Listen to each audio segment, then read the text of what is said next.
भिवानी के लोहारू में दलित लड़की दीक्षा की आत्महत्या मामले में अब मंत्री कृष्ण बेदी ने मोर्चा संभाल लिया है।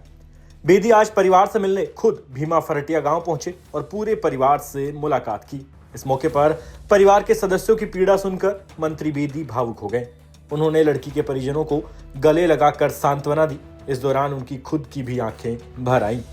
परिवार ने स्थानीय एसएचओ के व्यवहार को लेकर आपत्ति दर्ज कराई तो कृष्ण बेदी ने एसपी को आदेश दिया कि तुरंत एसएचओ को लाइन हाजिर किया जाए और उसके खिलाफ विभागीय जांच हो। कृष्ण बेदी ने एसपी को परिवार की सुरक्षा बढ़ाने के भी निर्देश दिए और साथ ही मीडिया से बातचीत में इस पूरे प्रकरण को लेकर दावा किया कि कॉलेज संचालक का बेटा राहुल मृतका से अनैतिक संबंध बनाने का दबाव डाल रहा था। उन्होंने कांग्रेस हाईकमान और पूर्व सीएम भूपेंद्र हुड्डा को भी जमकर फटकार लगाई। बेदी ने आगे कहा कि वो सीएम सैनी के आदेश पर परिवार से मिलने आए हैं। अंत में आप खुद सुनिए कि कृष्ण बेदी ने आज भिवानी के फरटिया भीमा गांव में पहुंचकर मीडिया से बातचीत के दौरान इस पूरे प्रकरण को लेकर क्या कहा है।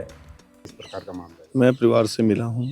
कल माननीय मुख्यमंत्री जी नायब सिंह सैनी जी ने मुझे जिम्मेवारी दी थी कि परिवार के बीच में जाकर परिवार की सारी स्थिति और उनकी अभी तक प्रशासन के द्वारा की गई कार्रवाई की संतुष्टि, दो विषयों को लेकर आया था मैं। यहाँ के एसएचओ के खिलाफ इनमें बड़ा रोष है लोगों में और उसका व्यवहार भी कोई अच्छा नहीं था इस परिवार के प्रति। उसको अभी मैंने एसपी साहब को कहा कि तुरंत लाइन हाजिर करके उसके डिपार्टमेंटल खोल लें। ऐसा अधिकारी जहाँ संवेदनाओं की जरूरत है, जहाँ परिवार को सांत्वना की जरूरत है, वो उनको पुलिसियल तरीके से बात कर रहा है वो उनसे। दूसरी बात, परिवार ने ये भी मेरे सामने मांग पत्र दिया अभी कि हमारे पूरी मैनेजमेंट के खिलाफ हम मुकदमा होना चाहिए, क्योंकि सभी की जानकारी में ये विषय था। चाहे प्रिंसिपल है, चाहे उसके स्कूल के मैनेजमेंट के लोग हैं, चाहे उसके संचालक हैं। पहले तो उन लोगों ने प्रचार प्रसार किया कि हम बेटियों को फ्री शिक्षा देंगे। इस क्षेत्र के अंदर समाज सेवी की अपनी छवि बनाई और जब समाज सेवी की छवि बन गई तो फिर उन लोगों ने इस नाम पर चुनाव भी लड़ा और चुनाव लड़कर जब वो विधायक हो गए तो फिर वो अपने उस पर आगे की फीस दो, हमें एफिडेविट ले रही हैं, किसी कुछ ले रही हैं। उस बेटी ने राजवीर फरटिया जी से बात भी की कि मुझे पेपर नहीं दिया जाने रहा। उसकी किस अंडरस्टैंडिंग क्या हुई उन लोगों की, क्या नहीं, उन्होंने मैनेजमेंट से क्या बात की, क्या नहीं की। अगले पेपर में उसको बिठाया गया, परंतु मानसिक तौर पर उस बेटी को बार बार जिस प्रकार की जानकारी मुझे मिली है, उस राहुल नाम के लड़के के साथ शारीरिक संबंध बनाने के लिए उसको मजबूर किया जा रहा था। उसकी बहन भी इसमें इन्वॉल्व थी, स्कूल की प्रिंसिपल भी, कॉलेज की प्रिंसिपल भी उसमें इन्वॉल्व बताई जा रही है। मैंने अधिकारी को कहा कि उसकी पूरी जांच करो, डिटेल में जाओ, दोषी कोई बख्शा नहीं जाना चाहिए। और परिवार को इस प्रकार की हम विश्वास दिलाते हैं कि किसी प्रकार की उनको डरने की, घबराने की और दबाव में आने की आवश्यकता नहीं है।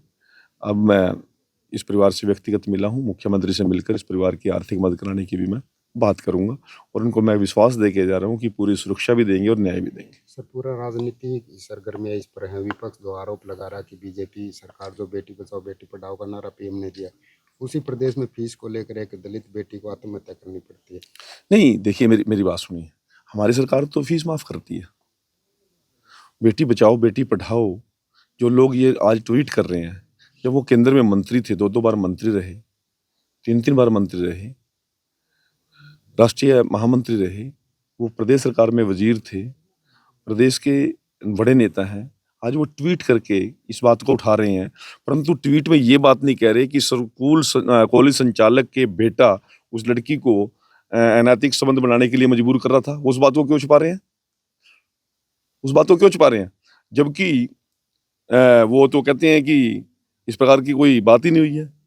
और इसी कॉलेज की प्रिंसिपल कल वीडियो मेरे पास आई है, बयान दे रही है। आप ये देखिए ना जी। और क्या भूपेंद्र सिंह हुड्डा अपने कांग्रेस के विधायक जो स्कूल मैनेजमेंट का, कॉलेज मैनेजमेंट का व्यक्ति है, उससे पूछेगा कि आपके मैनेजमेंट के द्वारा या आपके इस रिश्तेदारों के द्वारा किस प्रकार से बेटी को मरने पर मजबूर किया? क्या उसके बारे में वो पूछेंगे, कोई सवाल करेंगे? क्या राहुल गांधी जी और प्रियंका गांधी जी अपने विधायक से या उसके विधायक के परिवार से इस बात की बात करेंगे? नहीं करेंगे। इस प्रकार की राजनीति करने की जरूरत नहीं है। मैं तो एक बात कहता हूं कि पीड़ित परिवार से जो जान गई है, कोई जान वैसे नहीं जाती, उसके पीछे बड़ा कारण होता है। और इसको किन लोगों के द्वारा उसको प्रताड़ित किया गया, किन लोगों के द्वारा उसको मजबूर किया गया, उसका दूध का दूध पानी का पानी होना चाहिए और दोषियों को सलाखों के पीछे जाना चाहिए। सर, आपने परिवार से बात किया, प्रशासन से बात की, तो क्या लगता है विधायक की संलिप्तता है इसमें कहीं कुछ? देखो, मैं एक बात कहता हूँ, अब मैनेजमेंट में कौन कौन लोग हैं? जो लोग प्रचारित करके ये बात कहते थे कि हम फ्री शिक्षा देंगे इस पिछड़े क्षेत्र के अंदर, और उस नाम पर उन्होंने समाज सेवी की छवि बनाई, और समाज सेवी की जब छवि बन गई तो फिर उन्होंने चुनाव लड़ा। तो मैनेजमेंट में यदि वो पार्ट हैं तो क्यों नहीं हिस्सेदारी बनती उनकी, उनका रोल बनता है।